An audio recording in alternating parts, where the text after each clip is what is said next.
RNC Secretary-General, AC Magashule's family has been linked to a failed bid to secure a R15 billion loan for the South African Airways. Former South African Airways Treasurer, Phumeza Nhansi, told the State Capture Inquiry that she realized she was being used as a vehicle for people to enrich themselves after she found out that the board of a company that the airline wanted a R15 billion loan from was chaired by Magashule's sister.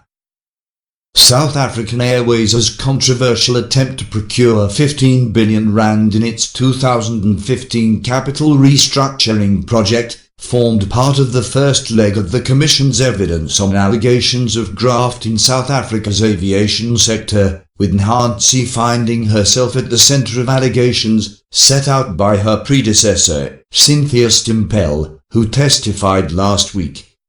But Nhansi said she was just following the instructions of South African Airways' board, led by Dudu Myeni, and only realised much later that some of the decisions taken were wrong. Nhansi told the Commission of a conversation with South African Airways Chief Financial Officer soon after the decision was made to appoint the Free State Development Corporation, FDC.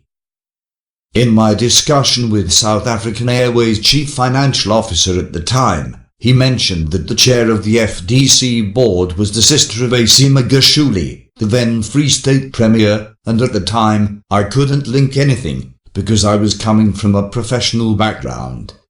Now looking back, I see that in a way I was used as a vehicle for people to enrich themselves. South African Airways' choice of the FDC was shut down by the National Treasury, which said the company, which is also state-owned, did not have the mandate to provide South African Airways with funds.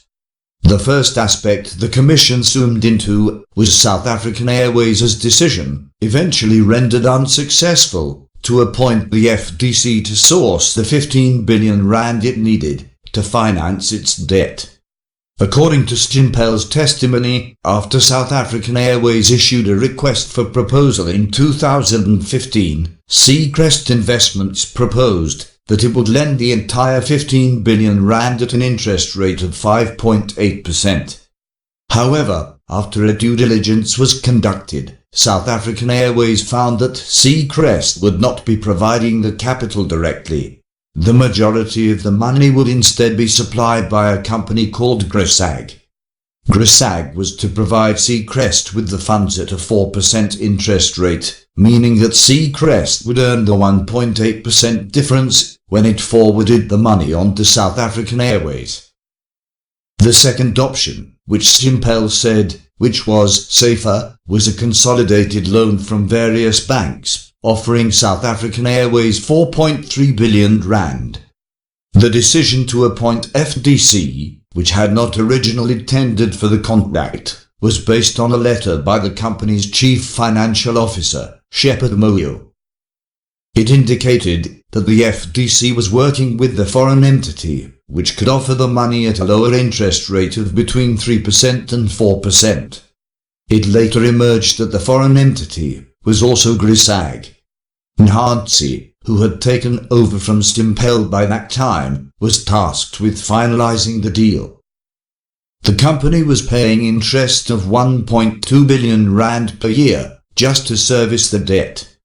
If you look at the term sheet by Grisag, it would have saved the company money, but it looks like there were discussions before the discussions to form with FDC, a joint venture with a potential funder, which happens to be the same funder of Seacrest.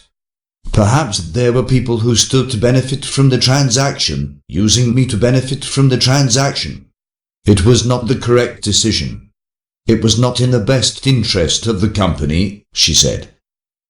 Nhansi said she consulted South African Airways' procurement team on whether the board's resolution flouted regulations and was advised that it did not. I also called the Treasury team and explained what happened at the board meeting. I told them the procurement team advised that it was allowed.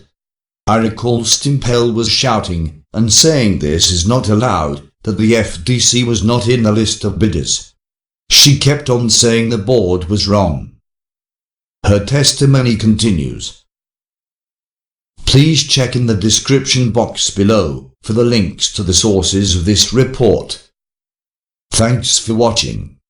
Please comment, like, share and subscribe.